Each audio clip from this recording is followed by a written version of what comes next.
ప్రజలకు కనీస అవసరాలైన కూడు గూడు గుడ్డతో పాటు జీవిత బీమా కూడా తప్పనిసరి అని SBI life insurance Bhupalpalli branch manager N Harikrishna తెలిపారు. కాటారం మండల కేంద్రానికి చెందిన ఎస్కే సబ్దార్ అనే వ్యక్తి ఇటీవల గుండెపోటుతో మృతి చెందారు. సబ్దార్ 50,000 రూపాయల ప్రీమియంతో ఎస్బీఐ లైఫ్ ఇన్సూరెన్స్ లో స్మార్ట్ స్కాలర్ పాలసీ తీసుకోవడం జరిగిందని, అతను ఆకస్మికంగా మృతి చెందడంతో మృతుని భార్య సోనీకి 5 లక్షల రూపాయల జీవిత బీమా మొత్తాన్ని అందజేసినట్లు Bhupalpalli branch manager N Harikrishna తెలిపారు. ప్రజలందరూ లైఫ్ ఇన్సూరెన్స్ కలిగి ఉండాలని ఈ సందర్భంగా ఆయన సూచించారు. ఈ కార్యక్రమంలో development managers Masu Ramesh, Doli Ramakrishna, Mallarapu Mondaiah, Kasturi Saikrishna, branch life మిత్రులు తదితరులు పాల్గొన్నారు.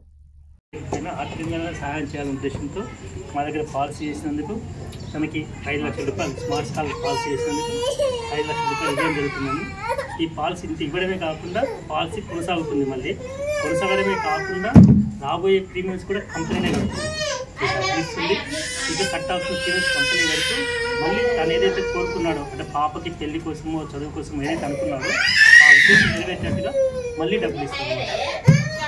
ఇది ఈ పాలసీ ఉద్దేశం అండి. కానీ కొంచెం ఆర్థికంగా అయినా భద్రత కల్పించే ఉద్దేశంతో మేము ఇవ్వడం జరుగుతుంది. ఇవాళ సార్ పేరు సబ్దార్. మా పాప మీద 50,000 ఇన్సూరెన్స్ కట్టిండ్రు, ఎస్బీఐ ఇన్సూరెన్స్. ఆయన డిసెంబర్లో కట్టిండ్రు 50,000. అనుకోకుండా ఫిబ్రవరి 1న ఆయన హార్ట్ అటాక్ వచ్చి రాత్రి నిద్రలోనే చనిపోయిండు. అయితే పాప మీద కట్టిన 50,000 ఇన్సూరెన్స్ చేసిండ్రు.